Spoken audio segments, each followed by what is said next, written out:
Alasan kebolehan talfik ataupun mix antar mazhab. Ya, talfik adalah menghimpun atau bertaklid dengan dua imam mazhab atau lebih dalam satu perbuatan yang memiliki rukun.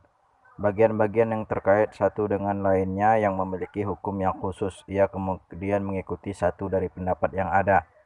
Sebagai contoh, seseorang bertaklid kepada pendapat Imam Asy-Syafi'i dalam mengusap sebagian kepala ketika wudhu. Kemudian ia bertaklid juga kepada Imam Abu Hanifah dan Imam Malik dalam hal tidak batalnya menyentuh wanita jika tidak bersyahwat. Kemudian ia salat dengan wudhu tersebut. Bagaimana hukumnya?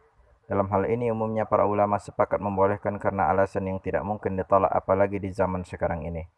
Alasan pertama, tidak adanya nas dalam Al-Quran ataupun sunnah yang melarang talfik ini. Setiap orang berhak untuk berijtihad dan tiap orang berhak untuk bertaklid kepada ahli ijtihad dan tidak ada larangan bila kita sudah bertaklid kepada satu pendapat dari ahli ijtihad untuk bertaklid juga kepada ijtihad orang lain. Di kalangan para sahabat Nabi terdapat para sahabat yang ilmunya lebih tinggi dari yang lainnya. Banyak sahabat yang lainnya kemudian menjadikan mereka sebagai rujukan dalam masalah hukum.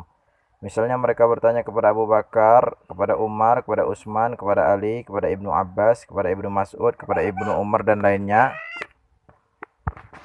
Seringkali pendapat mereka berbeda-beda untuk menjawab satu kasus yang sama. Namun tidak seorang pun dari para sahabat yang berilmu itu menetapkan peraturan bahawa bila seseorang telah bertanya kepada dirinya, maka untuk selamanya tidak boleh bertanya kepada orang lain.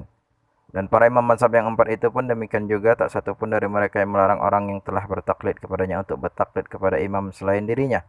Maka dari mana datangnya larangan untuk itu kalau tidak ada di dalam Quran, sunnah, perkataan para sahabat dan juga pendapat para imam mazhab sendiri. Alasan kedua, pada hari ini nyaris orang-orang sudah tidak bisa bedakan lagi mana pendapat Syafi'i dan mana pendapat Maliki. Tidak ada lagi yang tahu siapa yang berpendapat apa, kecuali mereka yang secara khusus belajar di Fakultas Syariah jurusan Perbandingan Mazhab. Dan betapa sedikitnya jumlah mereka hari ini dibandingkan dengan jumlah umat Islam secara keseluruhan. Maka secara pasti dan otomatis semua orang akan melakukan talfik dengan disadari atau tidak. Kalau hukum talfik ini diharamkan, maka semua umat Islam di dunia ini berdosa dan ini tentu tidak logis dan terlalu mengada-ngada. Alasan ketiga, alasan ini semakin menguatkan pendapat bahwa talfik itu boleh dilakukan karena yang membolehkannya justru Nabi sendiri secara langsung. Maka kalau Nabi saja membolehkan, lalu mengapa harus ada larangan? Nabi bersabda lewat Aisyah, disebutkan Nabi tidak pernah diberi dua pilihan kecuali beliau memilih yang paling mudah selama hal tersebut bukan berupa dosa. Jika hal tersebut adalah dosa, maka beliau adalah orang yang paling menjauhi hal tersebut. Kitab Fathul Bari, jilid X, halaman 524. Adanya dua pilihan maksudnya ada dua pendapat yang masing-masing dilandasi dalil syar'i yang benar. Namun salah satunya lebih ringan untuk dikerjakan, maka Nabi selalu cenderung untuk mengerjakan yang lebih ringan. Itu Nabi Muhammad sendiri seorang Nabi utusan Allah. Lalu mengapa harus ada orang lain larang untuk melakukan apa yang telah Nabi lakukan?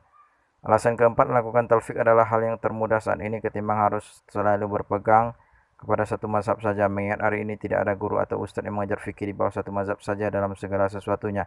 Kitab-kitab fikih Syafi'i di Indonesia memang banyak beredar, namun dari semua kitab itu nyaris tidak ada satupun yang menjawab semua masalah lewat pendapat Syafi'i. Ada begitu banyak masalah yang tidak dibahas dalam kitab-kitab kuning itu dan tetap butuh jawaban. Maka para kiai sepuh yang biasanya selalu merujuk kepada kitab mazhab Syafi'i terpaksa harus membuka kitab lainnya, dan saat itu beliau telah melakukan talfik.